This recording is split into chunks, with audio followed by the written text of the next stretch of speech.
Hi, this is KB, and this is the moon phase report for the new moon on April 10th, 2013.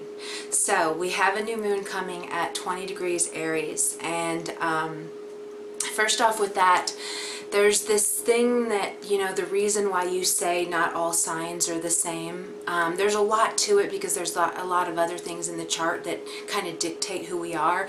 Like me personally, when I go into a chart, I look at your moon and I look at your Venus and I go, bam, that's who the person is. Like, I sum it up to that. All the other stuff is just like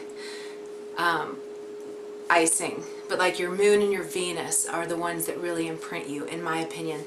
But so anyway, one of the reasons that our signs, we don't really all fit into Aries, we don't really fit in all into Taurus, is because each one of the signs is made up of 30 degrees, and every 10 degrees dictates a different kind of flavoring to that sign, and it relates to the element, but basically, so if you're born in the first 10 degrees, you're very much about what that sign is all about.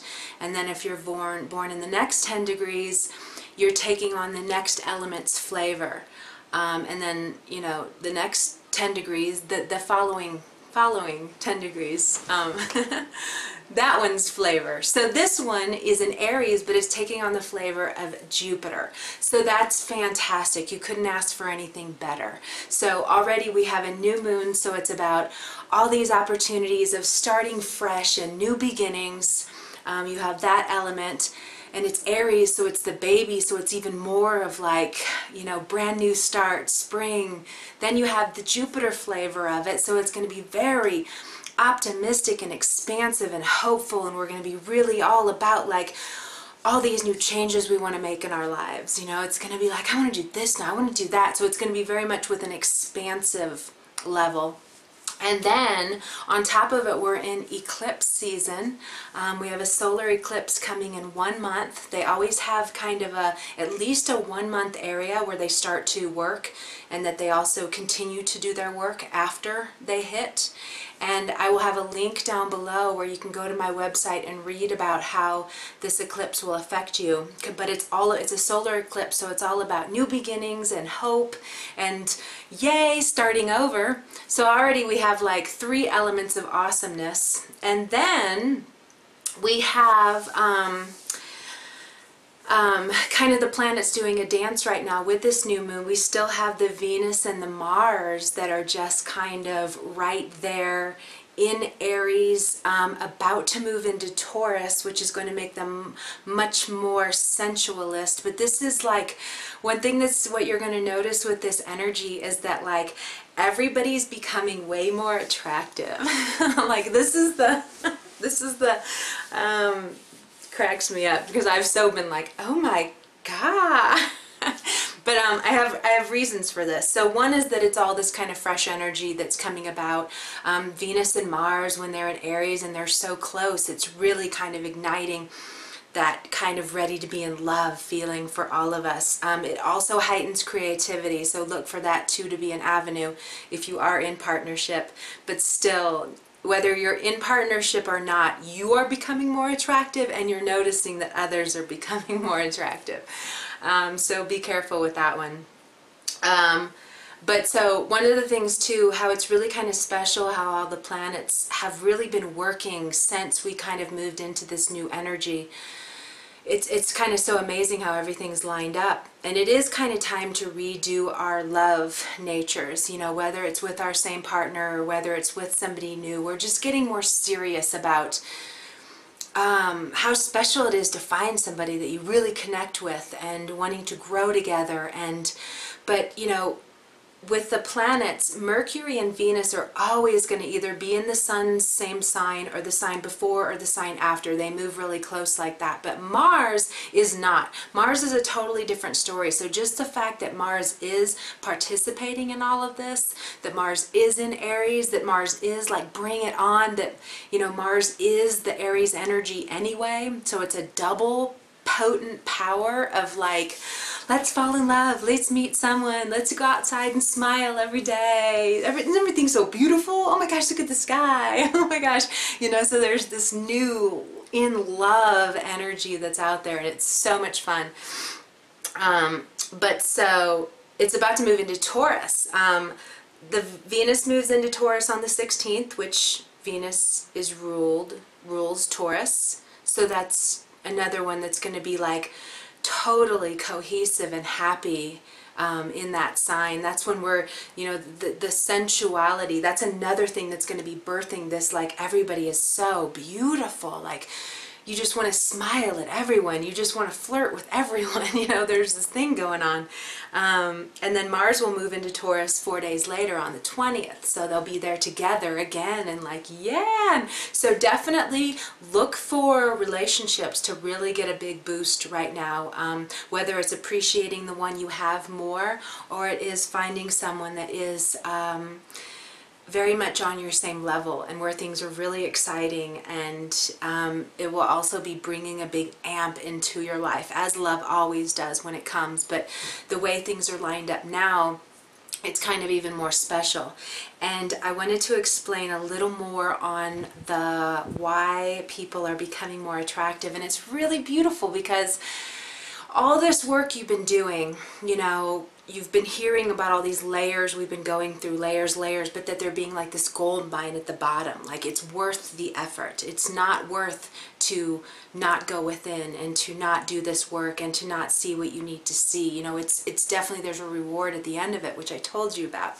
And what it is that the reason people are becoming more attractive to us is, it's so awesome, but it's because because we're doing all this work.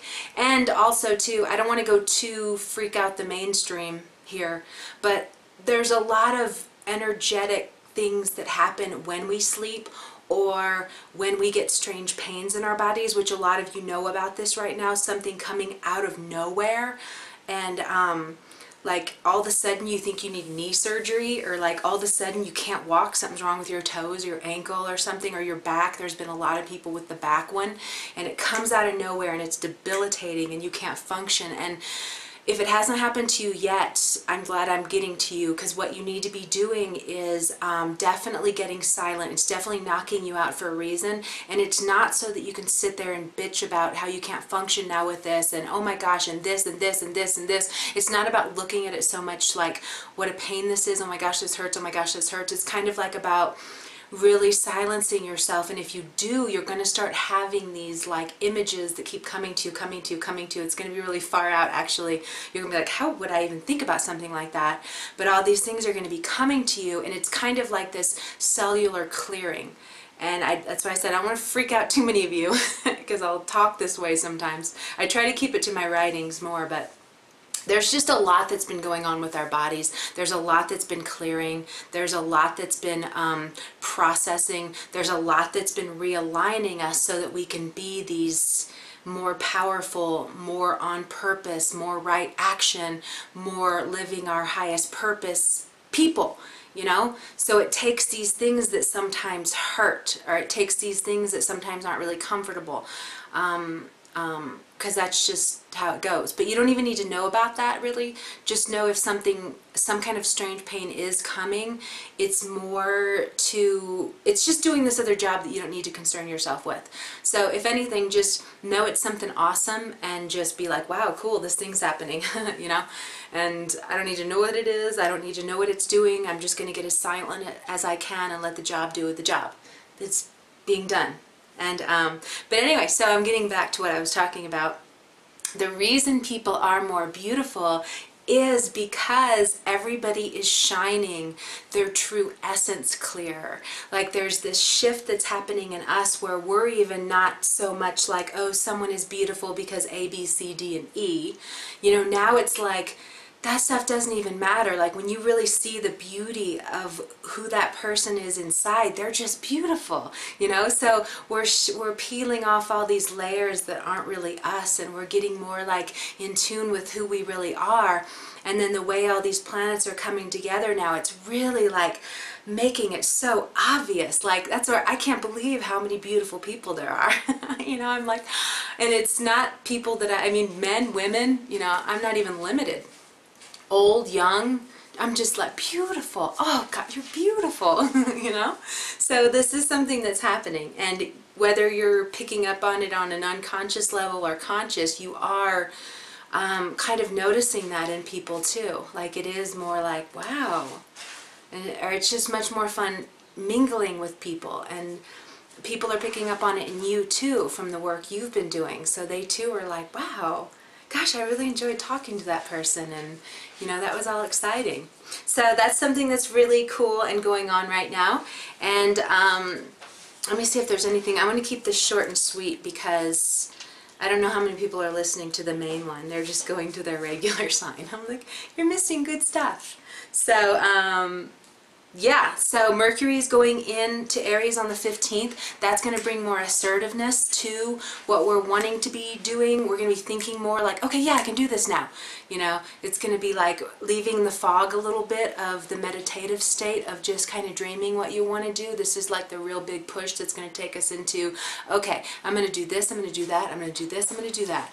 So the energy really is big about like planning right now. So this is the new moon energy too. So when I do your individual signs, I'll be talking about what affirmations you want to make to kind of bring in this new energy. But it's very hopeful, it's very expansive, it's very loving, it's very creative. Soon it's going to be very sensual and touchy.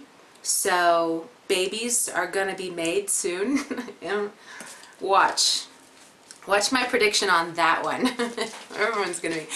I've already been noticing this really strong baby fever everywhere, and it's going to be getting stronger. It's actually going to be making babies left and right.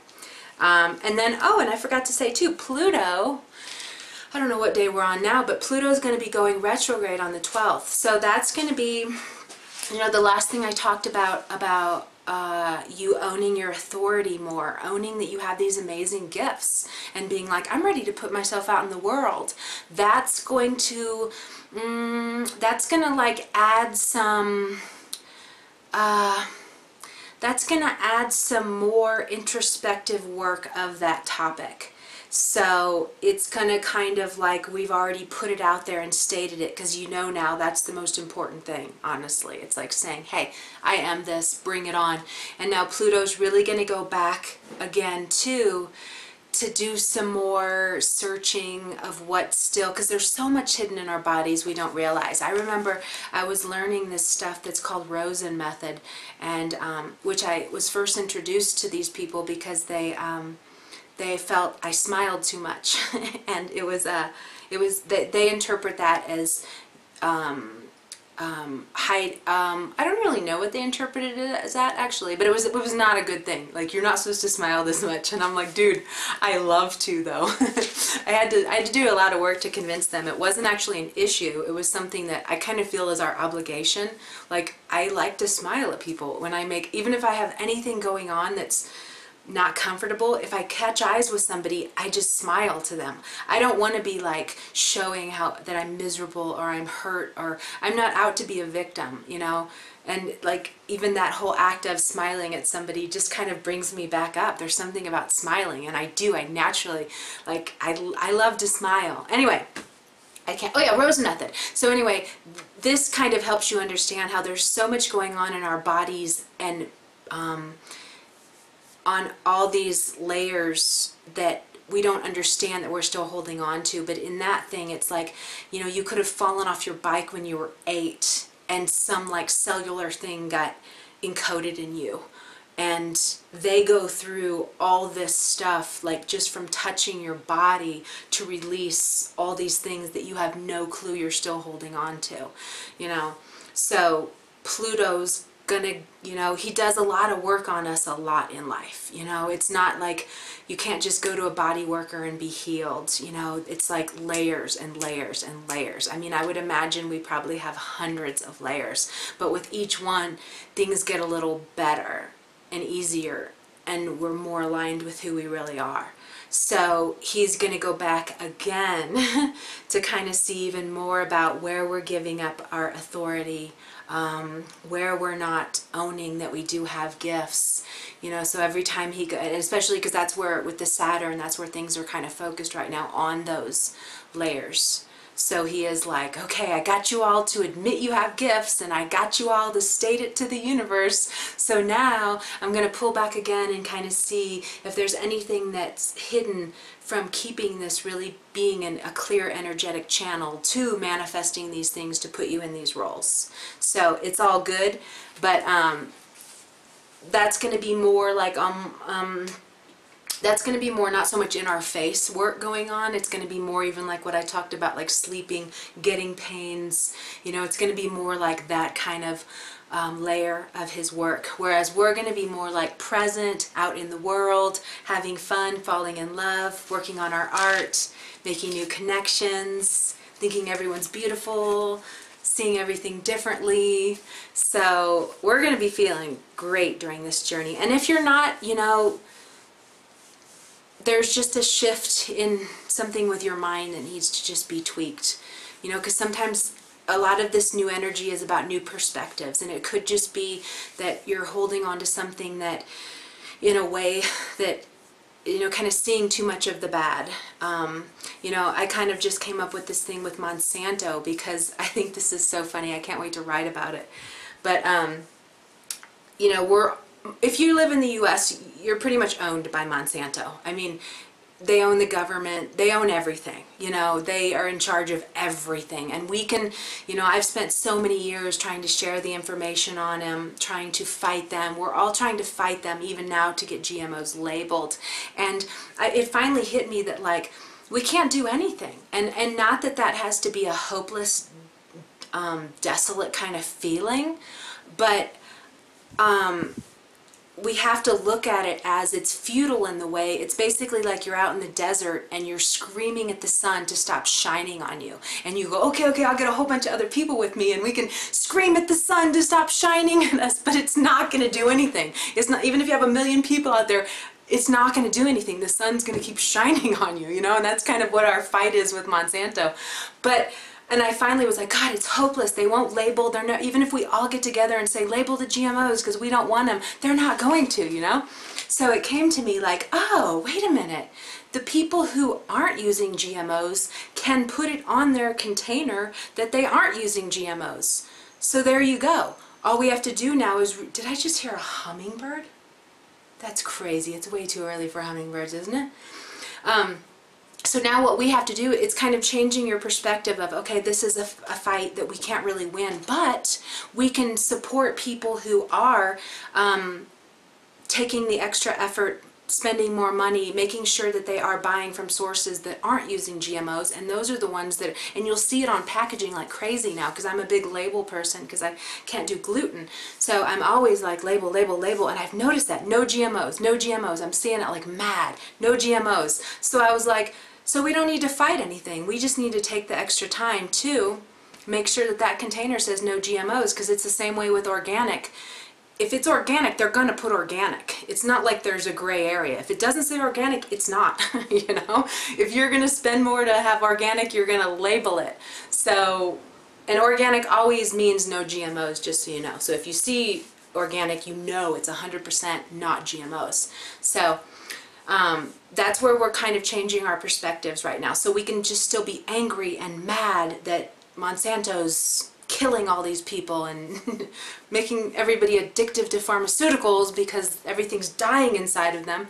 Or we can just say, hey, I do have some control in this. I can look for the stuff that does not use GMOs and done. I don't have to get mad, I don't have to get pissed off. So I say, if you aren't feeling this joy right now, there's just something in your perspective of things that needs to be tweaked. There's just something in your mind of seeing something. Maybe it's not so bad. Maybe you can change something that does see it in a little more hopeful way. And especially now with all this planetary stuff going on, it's really opening you to see things in a more hopeful way. And that's what the eclipse is doing too. And go read my thing because it's really good and it will empower you. But now you can see like what you're kind of letting go of to bring in more hope and bring in more opportunities into your life. So, okay, that's that. We're going to stop. I will be back for the full moon on April 25th. And yes, and now go read the individual sign readings and go read that article about the eclipse season and how it's going to affect you. The actual eclipse will hit on May 9th, but it's happening now. Okay, you have a beautiful day. I'll see you soon.